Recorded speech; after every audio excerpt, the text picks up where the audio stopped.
Assalamualaikum warahmatullahi wabarakatuh. Nama saya Rizky Kurniawati dengan NIM 211F150. Saya di sini akan memaparkan materi yang bertemakan konsep pendidikan bagi anak penyandang masalah sosial.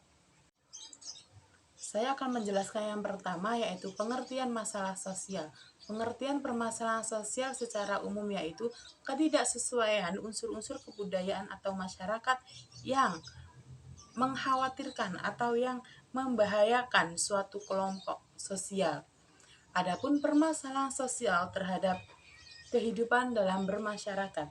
Dalam kehidupan bermasyarakat tidak akan luput dengan adanya permasalahan sosial, baik dari perkembangan atau perubahan zaman. Permasalahan kegagalan adalah hal yang wajar. Hanya saja setiap manusia dapat menyikapi permasalahan tersebut dengan pikiran, perasaan, dan sikap yang berbeda-beda. Jadi kita tidak bisa memukul sama ratakan bagaimana caranya agar kita bisa menyelesaikan masalah tersebut. Adapun beberapa faktor terjadinya permasalahan sosial. Yang pertama yaitu permasalahan ekonomi, yang kedua permasalahan sosial, yang ketiga permasalahan budaya, yang keempat permasalahan biologis, yang kelima permasalahan psikologis, dan yang terakhir yang keenam yaitu permasalahan teknologi. Yang pertama yaitu ekonomi, terjadinya kemiskinan. Faktor ekonomi ini juga termasuk salah satu penyebab terjadinya permasalahan sosial. Karena apa? Ada suatu kelompok atau masyarakat atau individu yang tidak mampu mencukupi kehidupannya sendiri secara layak, khususnya secara material. Dan yang kedua yaitu permasalahan sosial. Yang mana masalah sosial ini sering terjadi di kalangan orang-orang besar atau orang-orang kaya seperti pejabat maupun pengusaha dengan rakyat biasa atau rakyat yang perekonomiannya menengah ke bawah. Dengan adanya permasalahan sosial seperti ini akan bisa menyebabkan kesenjangan sosial, salah satunya yaitu terjadinya kemiskinan atau kurangnya lapangan pekerjaan. Ketiga yaitu faktor kebudayaan. Faktor kebudayaan ini biasanya disebabkan karena adanya ketidaksesuaian norma, nilai, atau pelaksanaan sosial terhadap masyarakat yang hidupnya secara heterogen maupun multikultural. Yang keempat yaitu psikologis. Permasalahan sosial psikologis ini terjadi pada pola pikir terjadi pada pola pikir masyarakat atau individu tertentu yang bersinggung dengan tatanan kehidupan sosial. Dan selanjutnya yaitu yang kelima, biologis. Yang kelima yaitu faktor permasalahan sosial secara biologisnya, yang mana permasalahan ini yang bisa mengakibatkan atau menimbulkan ketidaknyamanan terhadap keadaan lingkungan, yang mana bisa menyebabkan ketidaknyamanan suatu kondisi secara biologisnya terhadap masyarakat. Dan yang terakhir yaitu teknologi. Selanjutnya yaitu teknologi. Faktor teknologi ini juga bisa menyebabkan terjadinya permasalahan sosial, khususnya untuk masyarakat atau orang-orang yang ketergantungan yang menggantungkan apa-apa, kayak seumpama mau butuh makan gitu ya, pesan online, nggak masak sendiri, terus apa-apa serba online gitulah. Itu juga termasuk permasalahan sosial. Dan selanjutnya yaitu bentuk-bentuk permasalahan sosial. Bentuk-bentuk permasalahan sosial ini ada beberapa, tetapi saya akan menjelaskan 3 bentuk permasalahan sosial. Yang pertama yaitu kemiskinan, yang kedua yaitu pengangguran, dan yang ketiga yaitu kesenjangan sosial. Yang pertama yaitu kemiskinan. Kemiskinan yaitu ketidakmampuan masyarakat atau individu untuk memenuhi kebutuhannya sendiri atau memenuhi kebutuhan hidupnya, khususnya secara material atau kebutuhan pokoknya lah, seperti sandang, pangan, dan papan, itu kan yang utama. Yang kedua yaitu pengangguran. Pengangguran ini karena disebabkan oleh jumlah lapangan pekerjaan yang sedikit atau lapangan pekerjaan yang berkurang, akan tetapi para masyarakat para pencari kerja ini tidak sebanding dengan adanya lapangan pekerjaan, sehingga inilah terjadinya pengangguran. Terus yang ketiga yaitu Kesenjangan sosial. Kesenjangan sosial merupakan kondisi di mana adanya ketidaksesuaian atau ketidakkeseimbangan sosial yang terjadi di dalam masyarakat yang kemudian menimbulkan perbedaan yang menonjol. Dan itu tadi pemaparan materi yang bertemakan konsep pendidikan bagi anak penyandang masalah sosial. Dan saya akan mengulasnya kembali materi yang tadi saya paparkan. Pengertian dari permasalahan sosial yaitu ketidaksesuaian antara unsur-unsur masyarakat atau kelompok yang mengkhawatirkan atau yang membahayakan suatu kelompok. Dan adapun faktor-faktor terjadinya permasalahan sosial yaitu ada 6. Yang pertama tadi ekonomi, yang kedua yaitu sosial, yang ketiga budaya, yang keempat psikologis, yang kelima biologis, dan yang terakhir yang keenam yaitu teknologi. Dan yang terakhir yaitu bentuk-bentuk permasalahan sosial ada beberapa, akan tetapi tadi yang saya paparkan ada 3. Yang pertama yaitu kemiskinan, yang kedua pengangguran, dan yang ketiga yaitu kesenjangan sosial. Saya akan memaparkan materi yang kedua yang bertemakan tentang bencana alam, kerusakan, dan suku terasing. Di sini saya akan memaparkan satu persatu dari materi tersebut. Yang pertama yaitu bencana alam. Saya akan memaparkan materi yang pertama yaitu bencana alam. Bencana alam sendiri yaitu kerusakan alam yang berdampak populasi besar bagi manusia atau bagi masyarakat. Adapun beberapa bencana alam diantaranya yaitu banjir, tanah longsor, kebakaran hutan, dan lain sebagainya. Dan bencana alam ini juga termasuk masalah sosial. Ada beberapa masalah sosial karena diakibatkan dengan adanya bencana alam. Yang pertama yaitu kemiskinan. Terjadinya kemiskinan akibat kehilangnya harta benda pribadi pada saat bencana alam tersebut. Contohnya saja pada saat bencana alam banjir bandang gitu. Semua harta benda yang berharga bagi keluarga tersebut akan hanyut terbawa arus air. Sehingga secara langsung harta benda tersebut akan hilang. Jadi itu akan mengakibatkan kemiskinan. Dan yang kedua yaitu kesehatan. Yang dimaksud kesehatan yaitu mengalami masalah kesehatan akibat banyak bakteri yang muncul. Dan seperti contoh tadi yaitu bencana alam banjir bandang. Banjir bandang itu kan air ya, air yang mengeluap. Dan air yang meluap itu bukan air bersih, akan tapi air kotor dari selogan, dari sungai-sungai itu meluap ke permukaan masyarakat, ke pemukiman masyarakat. Dan itu akan mengakibatkan penyakit. Contohnya seperti diare, gatal-gatal, dan lain sebagainya. Nah, itu juga termasuk masalah masyarakat. Dan itu juga termasuk masalah sosial.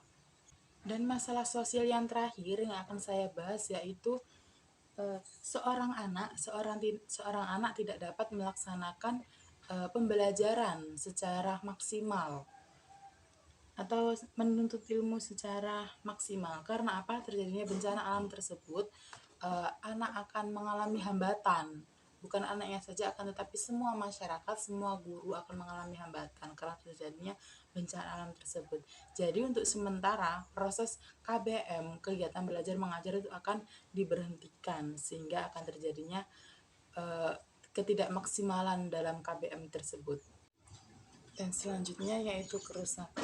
Yang dimaksud kerusakan yaitu terjadinya huru-hara atau kerusuhan di antara masyarakat sehingga kerusuhan itu akan menimbulkan permasalahan sosial. Dan permasalahan masyarakat yang pertama yaitu terjadinya banyak korban. Yang dimaksud terjadinya banyak korban di sini yaitu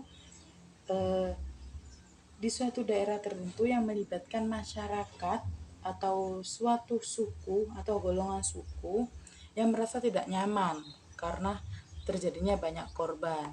Contohnya saja yaitu perampokan. Dan perampokan itu kan membahayakan orang membahayakan orang lain, sehingga masyarakat di dalamnya itu tidak merasa nyaman gitu. Dia nanti akan menjadi korban dari para perampok-perampok tersebut. Terus yang kedua yaitu kenakalan remaja, yang mana kenakalan remaja ini perilaku yang menyimpang dari norma-norma dalam masyarakat, pelanggaran status maupun pelanggaran terhadap hukum. Dan yang kedua yaitu kenakalan remaja, yang mana kenakalan remaja yaitu perilaku yang menyimpang dari norma-norma masyarakat, pelanggaran status maupun pelanggaran melalui hukum pidana. Yang dimaksud dengan kenakalan remaja ini banyak ya kita temui di daerah kita atau di sekitar lingkungan kita. Kayak contohnya kenakalan remaja menyalahgunakan narkoba. Sekarang banyak sekali remaja di luar sana yang menyalahgunakan obat-obatan atau malah lebih dari itu, kayak mengkonsumsi alkohol dan lain sebagainya. Itu juga termasuk kenakalan remaja. Dan yang terakhir, yang ketiga, yaitu suku terasing. Yang dimaksud suku terasing yaitu suku yang berada di daerah yang masih terisolasi dari dunia luar, sehingga hal itu bisa menyebabkan terjadinya permasalahan sosial. Karena apa?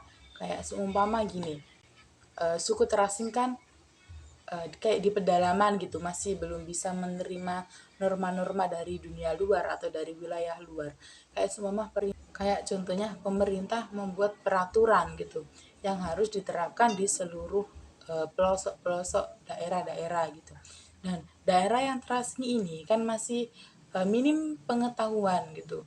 Jadi masih kurang bisa menerima peraturan-peraturan yang diberikan oleh pemerintah, karena suku terasing ini masih terisolasi gitu, masih belum ada pengetahuan dari dunia luar. Dan di materi selanjutnya saya akan memaparkan materi yang bertemakan gejala dan faktor penyebab terjadinya anak bermasalah sosial. Anak yang mengalami gejala terjadinya masalah sosial yaitu anak yang mengalami anak yang mengalami kemampuan dalam permasalahan sosial dan emosionalnya. Dan anak yang mengalami permasalahan sosial ini bisa diidentifikasikan sejak kecil, sejak bayi, sejak berusia 2 bulan. Dan ada beberapa faktor anak dengan permasalahan sosialnya. Yang pertama yaitu dari dirinya sendiri, dan yang kedua yaitu dari lingkungan keluarga. Pertama yaitu faktor dari dirinya sendiri. Faktor dari dirinya sendiri yaitu anak yang memiliki bermasalah sosial atau penyebab terjadinya anak bermasalah sosial yaitu anak yang belum mengenal dirinya sendiri atau anak yang belum mengenal jati dirinya sendiri. Terus yang kedua yaitu kurangnya perhatian kasih sayang dari kedua orang tuanya, karena sejatinya kasih sayang kedua orang tua atau perhatian dari kedua orang tuanya itu adalah hal yang penting agar anak tidak memiliki permasalahan sosial. Dan selanjutnya yaitu merasa tidak dipahami atau dimengerti oleh masyarakat sekitarnya, terutama keluarganya lebih kurang komunikasi gitu, kurang kasih sayang, kurang menyalurkan kasih sayang terhadap anak tersebut, sehingga dia merasa tidak dihargai dan tidak disayangi. Itulah salah satu penyebab permasalahan sosial dari dirinya sendiri. Dan yang kedua yaitu permasalahan sosial dari kedua orang tuanya. Faktor penyebab terjadinya anak bermasalah sosial dari kedua orang tuanya. Maaf, yang lebih tepatnya dari faktor keluarga. Yang pertama yaitu hal yang paling mendasar yaitu kasih sayang dari kedua orang tuanya. Itu yang paling utama. Karena penyemangat hidup pertama adalah kedua orang tuanya. Agar anak tidak memiliki permasalahan sosial, seharusnya sebagai orang tua itu mengetahui apa keinginan anak, apa yang diinginkan oleh anaknya. Seperti itu. Dan juga pola pengasuh kedua orang tuanya itu juga sangat penting, karena apabila orang tua pola asuhnya baik terhadap anaknya, insya Allah kedepannya anaknya akan lebih baik dan tidak akan memiliki permasalahan sosial. Dan apabila sebaliknya, maka anak tersebut akan memiliki permasalahan sosial ke depannya karena kurangnya kasih sayang, wawasan, dan nasihat dari kedua orang tuanya. Dan adapun dampak permasalahan sosial bagi anak, yang pertama itu kemiskinan dan kenakalan remaja, yang mana kemiskinan ini juga bisa terjadi permasalahan bagi anak karena anak tidak bisa sekolah, itu juga termasuk permasalahan sosial. Dan karena anak tidak bisa sekolah dikarenakan faktor perekonomian keluarganya tersebut, jadi kemiskinan tersebut adalah salah satu faktor terjadinya anak bermasalah sosial. Dan yang kedua yaitu kenakalan remaja, yang mana kenakalan remaja yaitu tadi yang saya jelaskan di materi sebelumnya, yaitu perilaku yang menyimpang dari norma-norma masyarakat atau pelanggaran status maupun pelanggaran terbitana melalui hukum pidana. Dengan materi yang selanjutnya yaitu saya akan memaparkan materi yang bertemakan penanggulangan anak bermasalah sosial. Yang dinamakan penanggulangan yaitu kayak meminimalisir terjadinya anak-anak yang memiliki masalah sosial. Ada beberapa cara atau metode untuk menanggulangi anak bermasalah sosial. Yang pertama yaitu dengan preventif, yang kedua yaitu kuratif, dan yang ketiga yaitu prognosa. Yang pertama yang akan kita bahas yaitu preventif. Preventif yaitu suatu tindakan yang dilakukan untuk mencegah atau mengurangi terjadinya hal-hal yang tidak diinginkan di masa mendatang. Adapun beberapa preventif terhadap kenakalan remaja atau pengendalian terhadap kenakalan remaja. Yang pertama yaitu memberi arahan terhadap mengenai pergaulan bebas. Jadi kita sebagai orang tua itu harus mengenalkan bagaimana sih dunia luar, kejamnya dunia luar, itu agar anak tidak terjerumus ke kenakalan remaja. Yang kedua yaitu menjalin komunikasi efektif dengan anak. Jadi keluarga yaitu peran penting bagi anak, dan orang tua itu juga peran penting bagi anak untuk bisa saling berkomunikasi, saling terbuka satu sama lain sehingga tidak terjadi miskomunikasi. Dan yang ketiga yaitu tidak bersifat keras tapi tegas. Jadi kita tidak boleh keras terhadap remaja, akan tetapi kita harus tegas. Yang kelima yaitu mendukung hobi positif anak. Selagi anak memiliki kegemaran atau kesukaan yang positif, seharusnya kita dukung agar anak memiliki potensinya, agar bisa menemukan potensinya. Dan yang keenam yaitu mengawasi pergaulan anak tanpa mengendalikan. Jadi sebagai orang tua itu harus menuntun pergaulan anak, harus mengawasi selalu pergaulan anak. Akan tetapi sebagai orang tua tidak boleh menuntut anak harus seperti ini, itu tidak boleh. Dan selanjutnya yaitu menguatkan karakter positif anak. Jadi sebagai orang tua yaitu harus mendukung, peran penting bagi anak, harus mendukung karakter anak, harus membentuk karakter anak sejak usia dini agar kedepannya bisa memiliki bisa menjadi harapan bangsa. Dan selanjutnya yaitu menanamkan norma agama. Jadi sejak usia dini, sejak balita, orang tua itu sudah menanamkan norma-norma agama.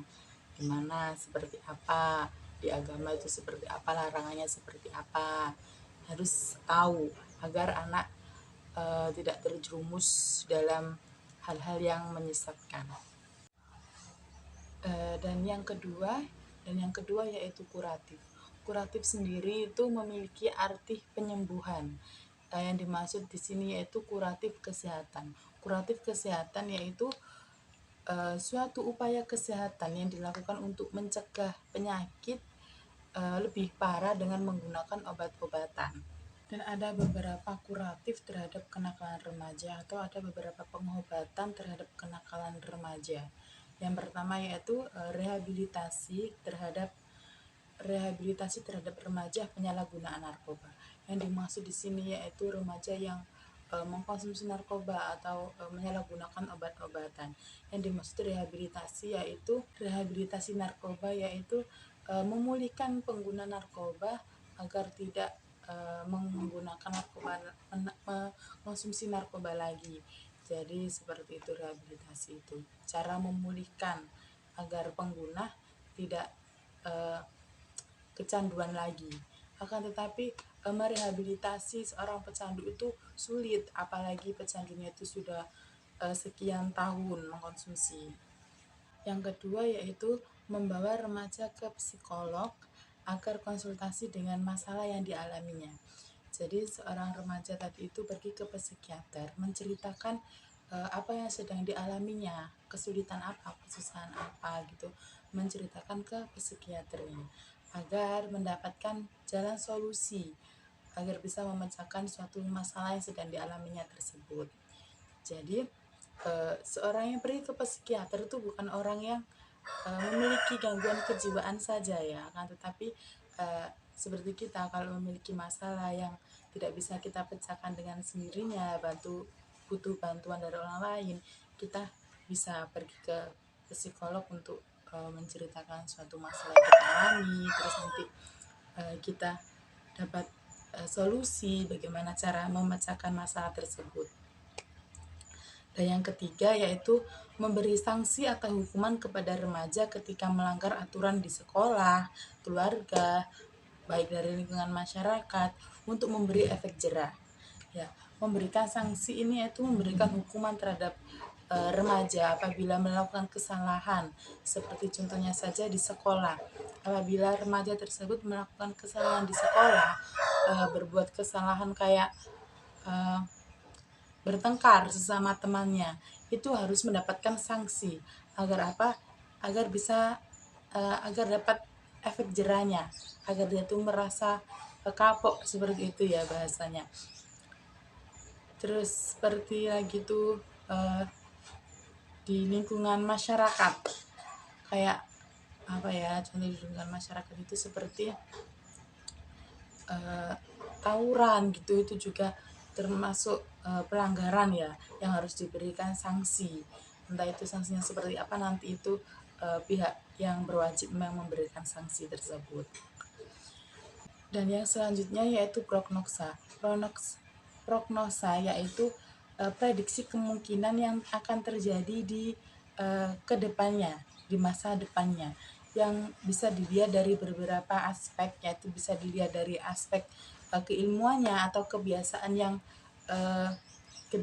data yang ada begitu. Jadi prognosa yaitu lanjutan dari diagnosa, seperti itu. Contoh prognosa yaitu berimbas pada diri sendiri, terus dikucilkan dari lingkungan, menanggung rasa malu, memiliki masa depan yang suram, melakukan kriminalitas, merusak ketentraman, dapat mengganggu ketertiban, terus mempengaruhi dan mengganggu orang lain. Dan selanjutnya saya akan memaparkan materi tentang jenis-jenis anak penyandang masalah sosial, akan tetapi ini lebih fokus ke masalah sosial penyalahgunaan narkoba dan psikotropika. Pengertian dari narkoba atau psikotropika yaitu menurut Undang-Undang Nomor 5 Tahun 1997, psikotropika adalah zat atau obat bukan narkotika, baik dari tanaman alami maupun dari sintesis yang bersifat psikoaktif melalui pengaruh selektif pada susunan sistem saraf, serta dapat menimbulkan ketergantungan atau ketagihan, kayak sudah candu gitu. Adapun faktor penyebab terjadinya penyalahgunaan narkoba itu dari dirinya sendiri. Kayak dia tuh belum mengenal kepribadiannya gitu, masih labil, kurang bisa mengendalikan dirinya, terus memiliki konflik atau permasalahan sehingga dia frustasi. Dan biasanya ini tuh dia tuh mencoba-coba narkoba karena ilmunya masih dikit atau masih belum tahu apa itu narkoba, apa itu obat-obatan terlarang, sehingga dia itu ingin tahu dan akhirnya mencoba. Dan apabila dia sudah mencoba dan dia uh, ketagihan gitu, jadi lanjut terus gitu mengkonsumsi narkobanya, itu faktor dari diri sendiri. Yang kedua yaitu faktor keluarga, yang mana faktor keluarga ini bisa menyebabkan salah satu anak memiliki masalah sosial atau masalah sosialnya itu penyalahgunaan narkoba.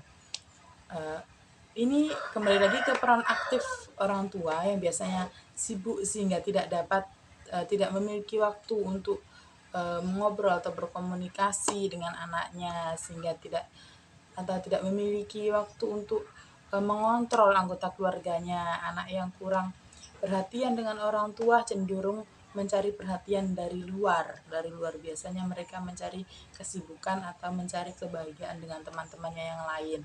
Dan sebagai seorang anak kan masih belum bisa memfilter mana pertemanan yang baik dan mana yang kurang baik. Dan selanjutnya yaitu dari faktor lingkungan.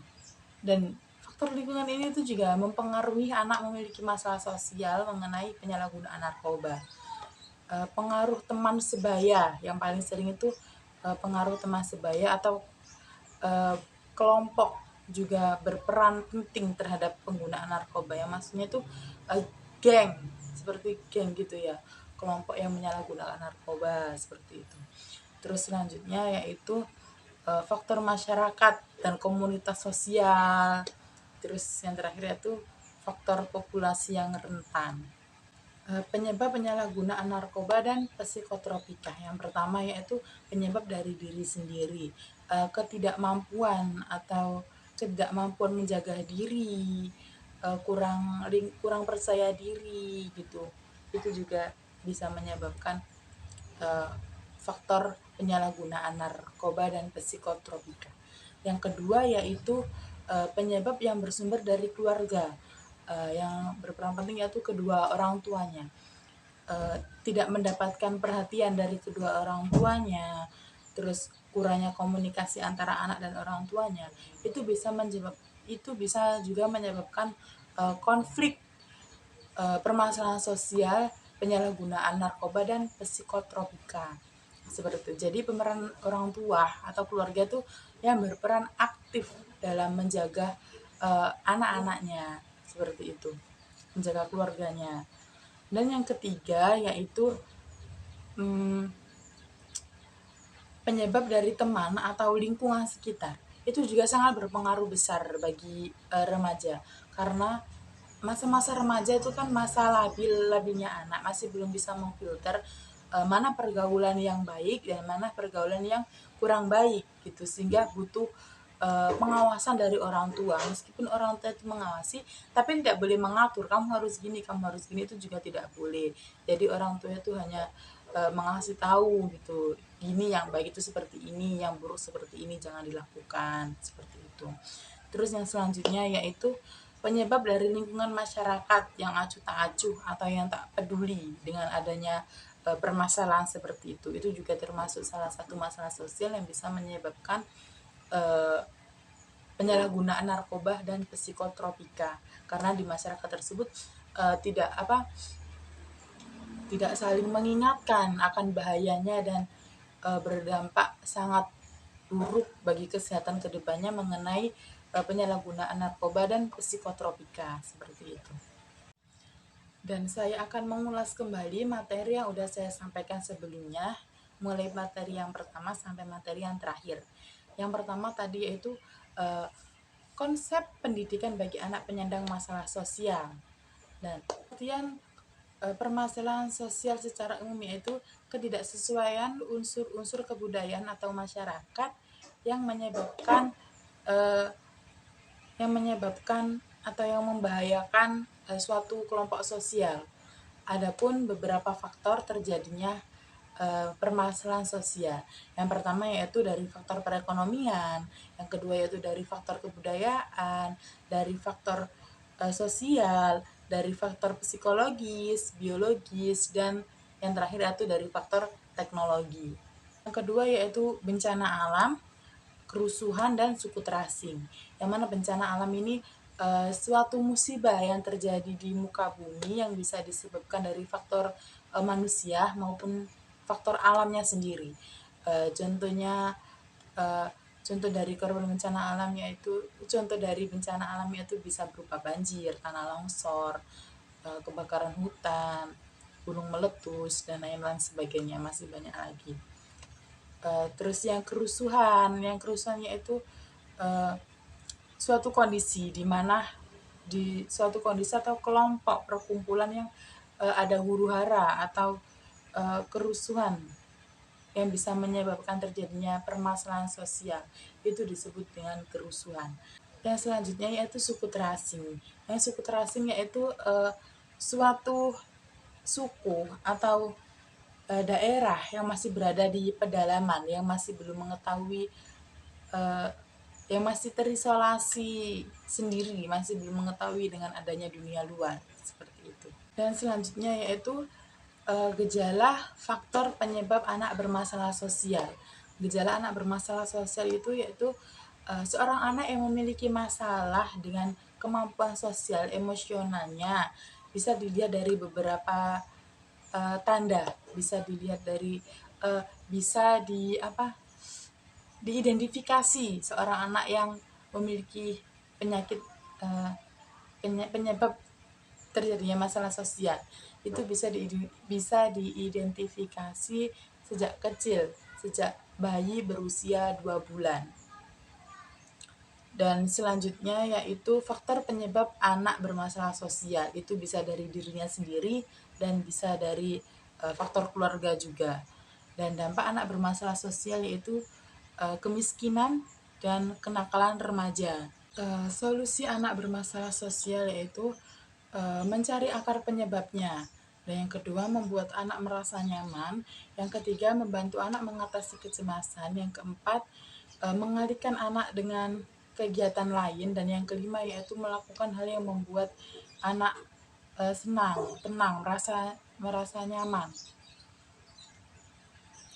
Dan yang selanjutnya yaitu penanggulangan anak bermasalah sosial ada 3, yaitu preventif, kuratif, dan prognosa. Prognosa yaitu lanjutan dari diagnosa. Jadi didiagnosa dulu kena apa, terus baru di prognosa, di pengobatannya, seperti itu. Dan yang terakhir, yang kelima, yang selanjutnya yaitu jenis-jenis anak penyandang masalah sosial, akan tetapi kita lebih fokus ke penyalahgunaan narkoba dan psikotropika gitu. Dan anak yang memiliki masalah seperti ini, faktor penyebabnya tuh bisa dari berbagai macam. Bisa dari penyebabnya bisa dari dirinya sendiri, bisa dari faktor keluarga, bisa dari faktor lingkungan, pertemanan gitu. Faktor masyarakat, faktor populitas, seperti itu ya. Sekian dari saya, materi tadi yang saya paparkan. Apabila ada kesalahan dalam menyampaikan materinya, saya mohon maaf yang sebesar-besarnya. Wassalamualaikum warahmatullahi wabarakatuh.